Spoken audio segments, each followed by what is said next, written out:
우리는 우리 하나님 닮았습니다. 믿으십니까? 성경을 읽으실 때 하나님이 참 괴로움이 많으시잖아요. 사랑하는 이스라엘이 속 많이 썩이고 잘 만들어 놓으면 자기들이 가다 다 망쳐버리고 하나님 참 속 많이 썩으시잖아요. 그런데 여러분 성경을 읽으실 때 하나님은 행복한 것 같으세요? 불행한 것 같으세요? 그런 생각을 안 해보셨죠? 속 많이 썩어서 결국 그 외아들 예수 그리스도 이 땅에 보내서 십자가에 처참하게 피조물 들이는 사람에 의해서 죽는 일을 당하는 것까지 하나님 다 그냥 감당하셨거든요. 여러분 그 일을 하나님이 울면서 겨자 먹기로 마지못해 하셨을 것 같으세요? 아니면 행복하게 하셨을 것 같으세요? 제가 성경 읽어본 바로는요, 창세기 1장 하나님이 보시기에 좋으셨고, 요한계시록 마지막 장 하나님께서 우리 하나님을 찾는 모든 사람에게 생명수를 주시는 하늘나라를 보여주시거든요. 성경은 참 고생하시고 마음 많이 상하신 하나님을 행복한 하나님으로 그리세요.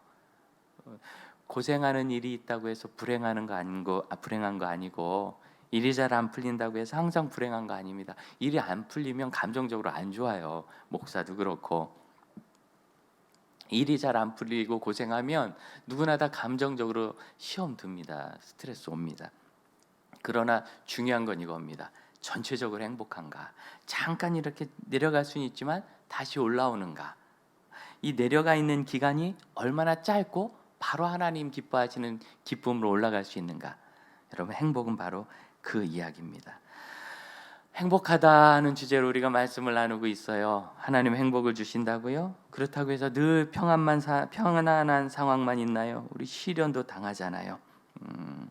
그렇지만 결국은 우리는 하나님이 주시는 행복을 누리며 살고 그리고 그것이 우리에게 불가능한 일이 아닙니다.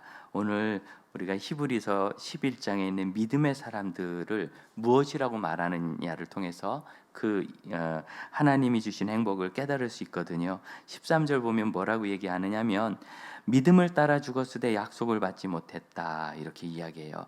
믿음을 따라 죽었다 그러니까 뭐 대단한 이야기 같죠. 그런데 믿음을 따라 죽은 사람들이 이 사람들이라고 하는데 누구냐? 아벨이 이제 처참한 죽음을 당했죠. 형에 의해 암살됐으니까. 그렇다고 해서 아벨이 뭐 믿음 지키다가 순교한 건 아니에요. 그냥 형이 악했지. 에녹은 안 죽었죠. 우리가 알아요. 에녹은 안 죽고 죽음을 보지 않고 하늘로 올라갔어요. 다 믿음을 따라 죽었대더니 노아도 다 죽는데 살았죠. 물론 이제 1000살 가까이 살다가 이 세상 떠났지만 세상에 다 홍수로 멸망될 때 노아는 산 사람이라고 해야지 죽은 사람이라고는 할 수 없잖아요. 그래서 이 사람이 다 믿음을 따라 죽었다는 이야기가 믿음을 지키다가 순교했다거나 그런 이야기는 아닙니다. 믿음을 위해서 무슨 대단한 대가를 치루었다. 그건 맞아요. 노아가 100년 동안이나 방주를 지었단 말이죠. 이런 대단한 헌신의 삶을 살았지만 그렇다고 해서 그것이 뭐 순교나 이런 우리가 생각하는 어마어마한 걸 말하는 건 아닙니다. 결국 이 믿음을 따라 죽었다는 얘기는 죽을 때까지 잘 믿었다 그런 뜻이에요. 그러니까 믿음의 사람이라는 건 뭐냐면 순간순간 흔들릴 수도 있고 우리가 알잖아요. 노아가 실수한 거 없습니까? 노아가 술 먹고 벌거벗고 잠들었잖아요. 그래서 노아를 보면서 이 목사는 위로를 받습니다. 적어도 저는 술 먹고 벌거벗고 잠들지는 않겠지.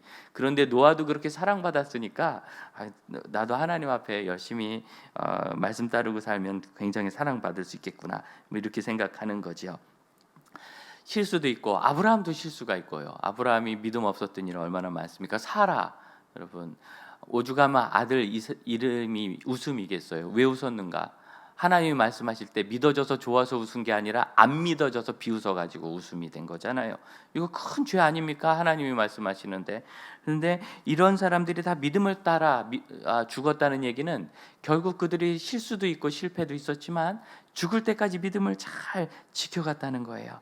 그래서 어떻게 됐는가? 결국 그들이 본향으로 이렇게 가게 됐다. 오늘 우리의 주제는 본향입니다. 본향이 있는데 두 가지 본향이 있어요. 그 말씀을 드리고 싶어요. 우리는 몸과 영혼으로 되어 있거든요. 그래서 우리의 몸은 죽으면 이 땅의 흙으로 돌아가지요. 그리고 우리의 영혼은 처음 영혼을 주셨던 생기를 불어넣으셔서 살아있는 영적 존재가 되었다라고 창세기가 말하는데, 하나님이 주시는 우리의 영혼은 하나님께로 돌아가게 돼 있어요. 이 두 개가 본향이에요. 다시 말하면 우리 몸의 본향은 흙이고 우리 영혼의 본향은 하나님입니다. 그런데 이 몸의 본향을 이야기할 때 우리는 이 몸이 죽어서 싹 흩어지니까 아무것도 아닌 것 같은데, 굉장히 중요한 건데, 여러분은 다 별로 되어 있어요. 자, 하늘에 반짝반짝거리는 별이죠. 별과 달할 때 그 별로 되어 있어요. 무슨 소리냐? 우리 몸을 자세히 더 잘게 쪼개면 이제 몸의 세포로 돼 있죠. 세포는 너무 작아서 눈에 안 보여요.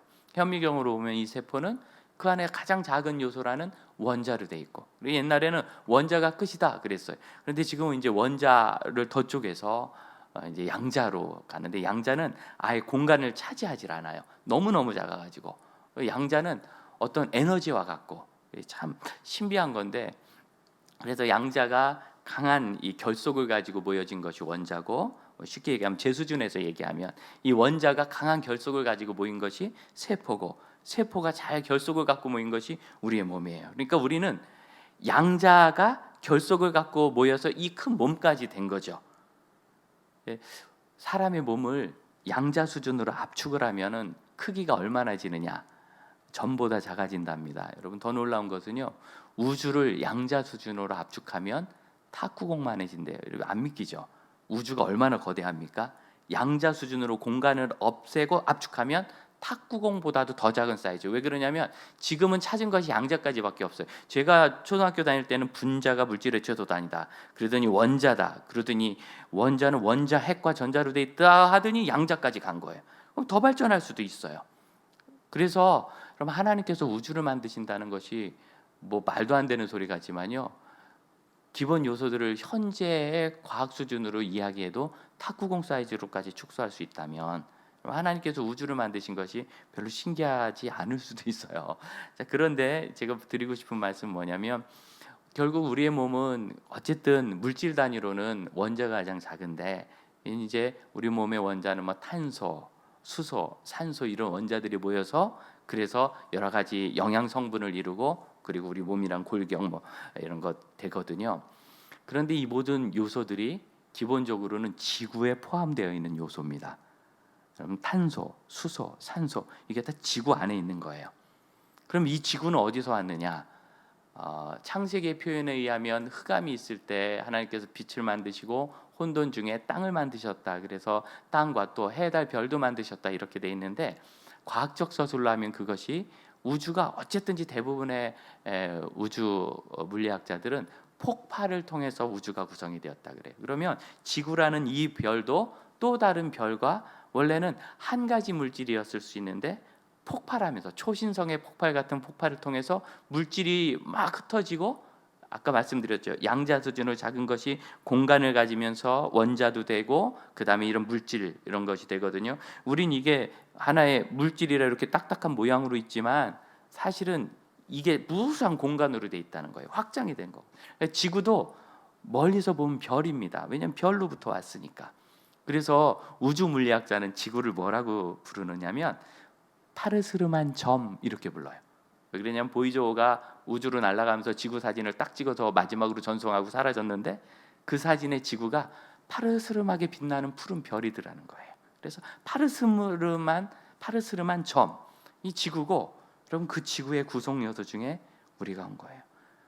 우리는 부모의 유전자를 통해서 되어 있고, 부모로 올라가면 아담이고요. 아담은 흙으로부터 만들어졌죠. 지구로부터 온 거예요. 다시 말씀드리면 별로부터. 제가 이 복잡한 얘기를 재밌게 했는데 여러분 재미없어 하는 것 같아서 끝내야 되겠어요. 사실 굉장히 재밌는 얘기인데 여러분이 왜 재밌어야 되느냐면, 잘 보세요. 여러분이 별이라니까요. 살다 죽으면 흩어지는 게 아니라, 우리 아이들이 하늘의 별 보면 좋아하죠. 너 저 별 같아. 그럼 아이들이 좋아요, 안 좋아요? 근데 여러분이 이미 우리 권사님 별 같으세요, 우리 장로님 별 같으세요, 그러면 감흥이 없어. 먹을 거나 주세요. 이런, 차라리 나는 별보다 아메리카노 한 잔이 더 좋아요. 이럴 수 있어요. 너무 세속화돼 가지고. 근데 여러분, 이제 백세를 바라보시는 우리 권사님들, 장로님들, 여러분 별입니다. 언젠가 이 세상을 떠날 때요, 저 하늘의 별이 반짝거리는 것처럼 여러분의 몸도 지구의 하나가 돼서 우주에서 보면 반짝거리는 일부분이 될 겁니다. 좋지 않습니까? 그러니까 우리 형제들이 결혼하기 전에 이제 아내 이렇게 유혹하려고 내가 하늘의 별 달 따줄게 이런 거 있잖아요. 그거 이제 해줬다 그러세요. 얼굴을 깨끗이 세수하고 딱 이렇게 들이밀면서 여기 별 여기 있다 이렇게 해보세요. 예, 잘하셔야지 너무 기름지게 웃으시면 토할 수도 있어요. 뺨 맞을 수 있어요. 잘하세요. 그러니까 우리가 별을 따줬다는 얘기가 이게 진짜인 거예요. 우리가 별이니까. 제가 드린 이 얘기가 제 얘기가 아니라 사실은 칼 세이건이라는 세계적인 우주 물리학자의 이야기입니다. 그분이 미국의 공영방송 PBC에 나와가지고 그 13부작으로 되어 있는 코스모스 우주라는 다큐멘터리 프로그램을 재미나게 진행했는데 거기서 그 얘기를 했어요. 우리 모두는 별로부터 만들어졌습니다. 이게 그냥 그 미국권에서는요 완전히 사람들의 삶을 바꿨어요. 찌들고 어렵고 압박받고 살았는데 우리가 그럼 특히 공영방송이라는 거 누가 보느냐면 하층민들, 뭐 표현이 좀 그렇습니다만 그냥 서민들이 보는 방송이거든요. 대단한 케이블 TV가 아니라 돈 내는 유료 방송이 아니라 누구나 볼 수 있는 퍼블릭 케이블이에요.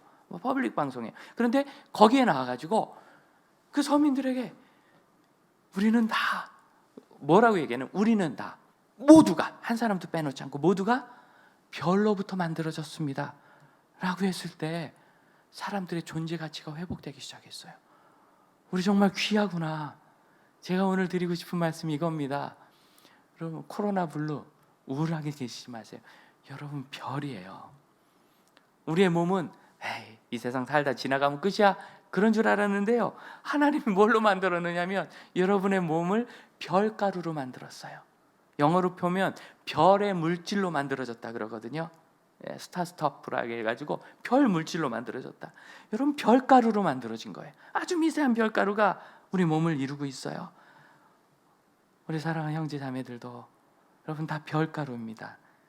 하나님은요 우리의 존귀한 영혼을 담고 있었던 이 몸도 흩어지고 많은 허튼 것으로 만들지 않고 귀한 것 별로 만들어 주셨어요. 그리고 인간의 존귀함은 다시 말하면 어디로 가야 되느냐면 우리의 몸이 이 땅에 별로 가라앉을 때 우리의 영혼은 하나님께로 올라가야 합니다. 그래서 영원히 빛나는 별과 같은 존재죠. 하나님은 빛이십니다. 그에게는 어둠이 전혀 없습니다.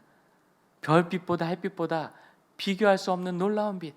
천국의 특징을 저에게 얘기하라면 저는 천국은 해가 없는 곳이라고, 해와는 비교할 수 없는 영원한 태양보다 더 놀라우신 하나님의 빛이 가득한 곳이기 때문에 빛의 나라예요. 천국을 바라보십니까? 하버드 대학의 연구에 의하면 인생을 성공적으로 산 사람들 15명 중에 13명이 천국에 대해서 굳건한 믿음을 가지고 있었어요. 이 천국이 어떤 천국이냐?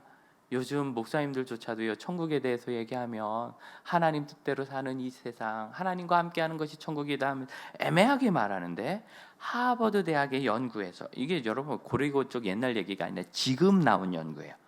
100여 년을 추적조사해가지고 우리가 75년을 추적조사해서 성공적으로 삶을 살아가든 실패한 삶을 살아가든 200명의 사람들을 75년간 추적조사해가지고 나온 결론인데, 행복한 삶은, 결국 이 성공적인 삶은 10가지 지표에 있어서 행복한 사람들을 말했거든요. 행복한 사람들은 공통적으로 죽은 후에 들어가게 되는 천국에 대해서 15명 중에 13명이 굳게 믿고 있었다. 여러분 천국을 믿는 것은 우리가 이 세상을 행복하게 사는데 반드시 필요한 조건입니다. 믿어도 되고 안 믿어도 되고, 믿으면 좀 너무 세상에서 못 살았으니까 회피적으로 사는 것, 염세적으로 사는 것이 아니고요. 그래서 이 13절을 그렇게 이해해야 돼요. 믿음을 따라 죽었으되 약속을 받지 못하였으니, 이 약속이란 단어, 이 단어를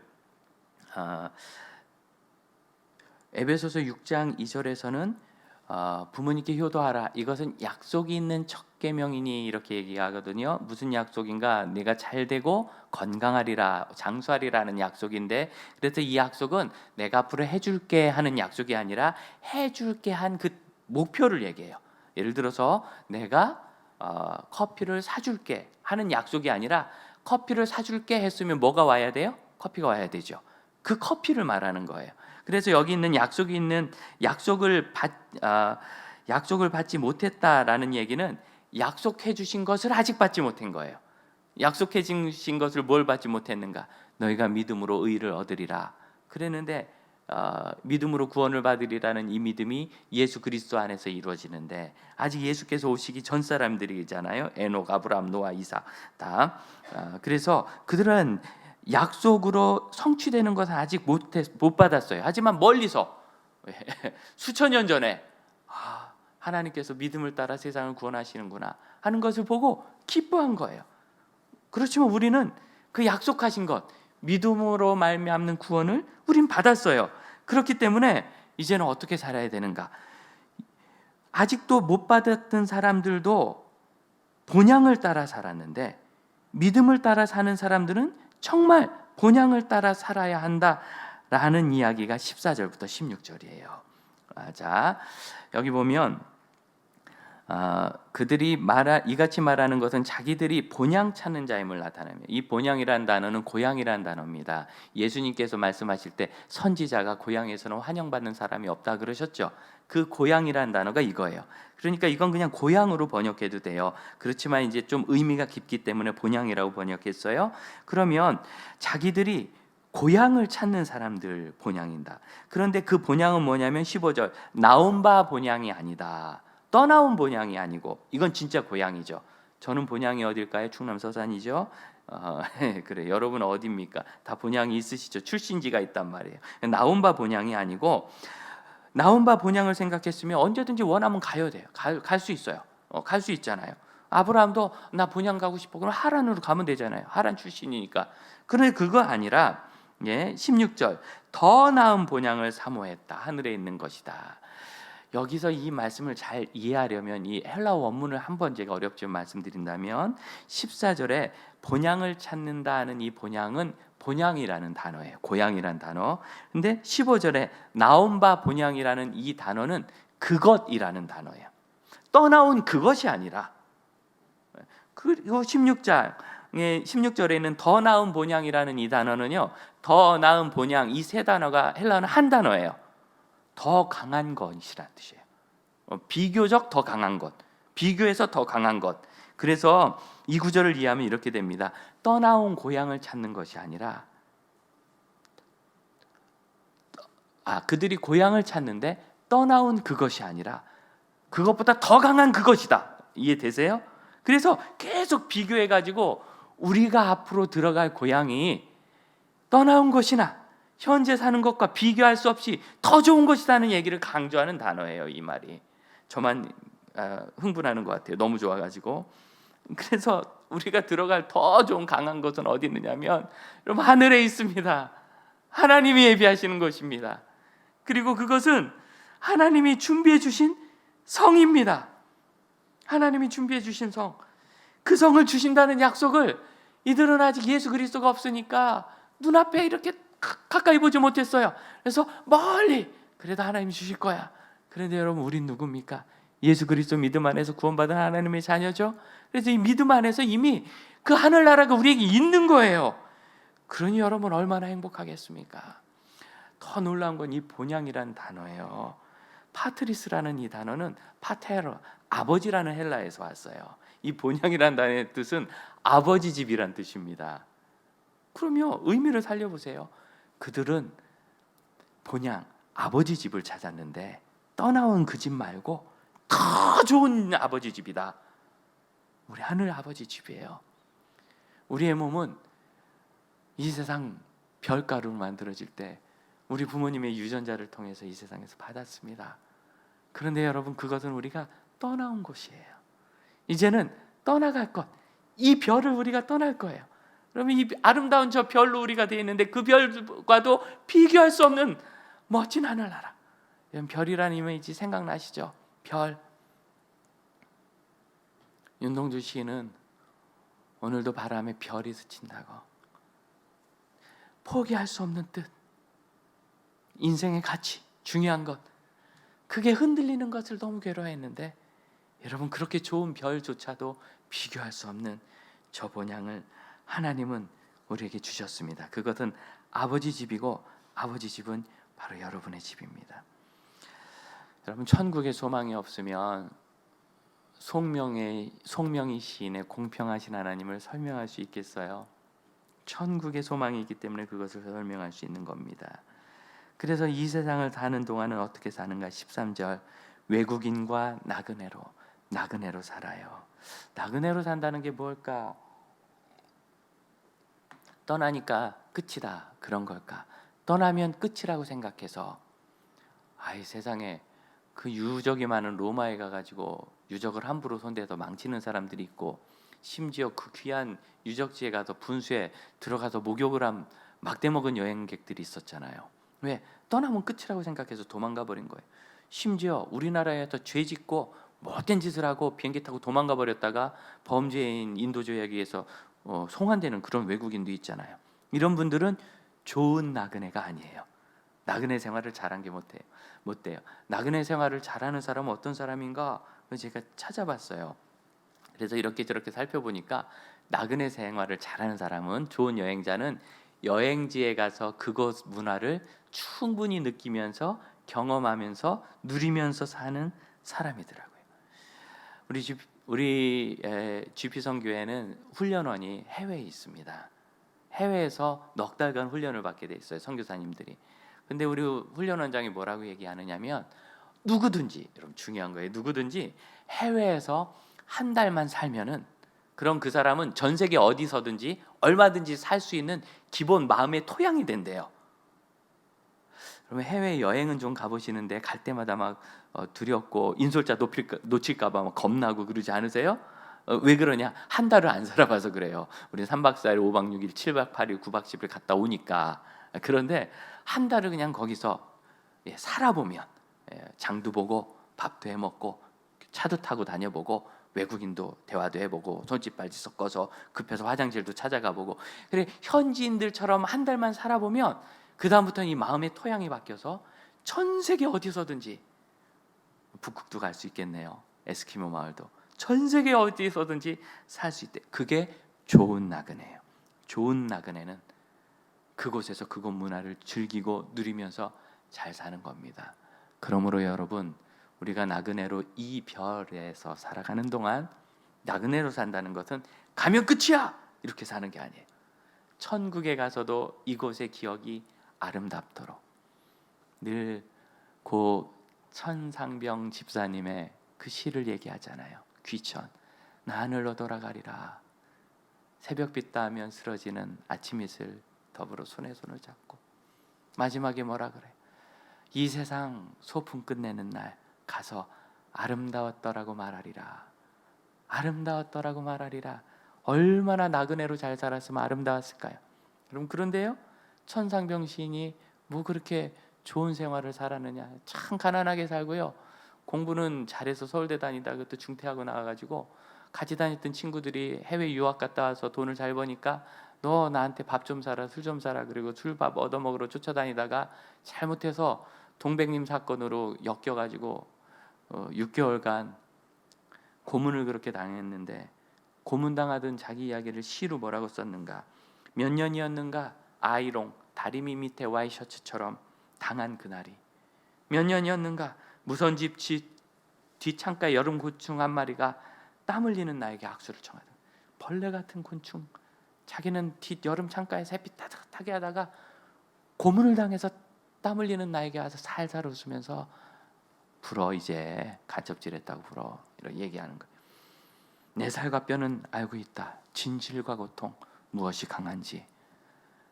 그리고 그때 그가 병을 얻어서 평생 불임이 되고 장애를 얻고 정신적 충격으로 몇 년 동안 노숙을 하고요, 거린이 돼서 행불자로 죽었다 그래서 장사도 지냈어요. 우리 인생에 그렇게 슬픈 사람은 없었잖아요. 여러분, 다리미 생각해 보세요. 다리 밑으로 와이셔츠를 다리려고 막 짖어요. 우리는 시원하게 펴진다 하지만 와이셔츠는 시원하겠죠. 와이셔츠니까 사람을 그렇게 짖으면 어떻게 하겠어요? 제가 그렇게 정말 모진 고통을 당했는데 그가 이 세상 소풍 끝나는 날 하늘에게서 아름다웠다고 얘기하겠다는 말이 여러분 이해되십니까? 왜 아름다웠지요? 이 세상이 편안해서가 아니에요. 하늘이 있기 때문입니다. 돌아갈 본향이 너무 좋으니까, 그래서 이 세상도 아름답게 살 수 있는 겁니다. 그리스도인은 이 세상 삶을 때때로 고난도 겪고 고통도 겪지만 아름답게 잘 살아가는 사람입니다. 우리는 이 땅에서 잘 사는 사람입니다. 그래서 우리가 이 세상에서 별로 남는 것이 부끄럽지 않은 생이 되기를 바라요. 믿음을 가졌든 믿음을 갖지 못했든 모든 사람에게 중요한 것은 이 세상 떠날 때 그가 남아있는 사람에게 아름답고 소중한 사람으로 기억되는 겁니다. 아름답고 소중한 사람으로 기억되는 것, 그것이 진짜 그가 이 지구의 별의 존재로 남는 거지요. 그리고 우리의 영혼이 하늘나라 가서 하나님께 아름답고 소중한 사람으로 기억되는 겁니다. 생각해 봤어요, 여러분?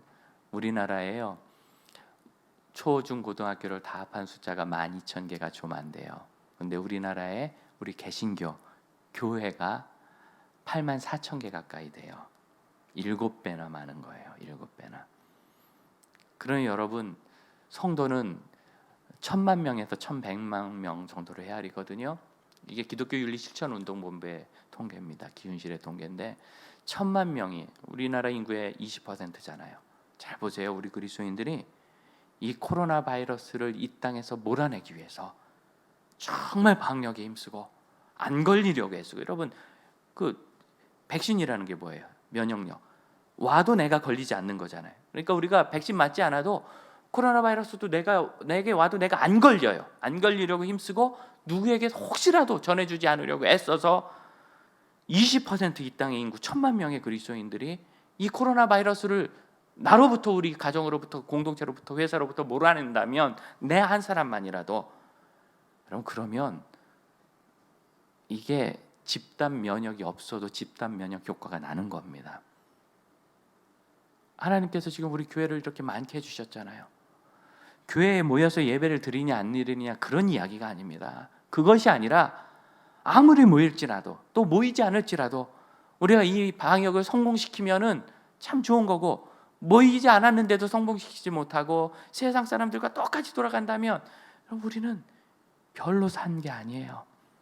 하나님의 집을 바라보는 사람이 아니고 좋은 나그네로 산 것이 아니에요. 우리 사랑하는 형제자매 여러분, 우리가 한국교회 전체는 아니지만 우리가 할 수 있는 일이 있습니다.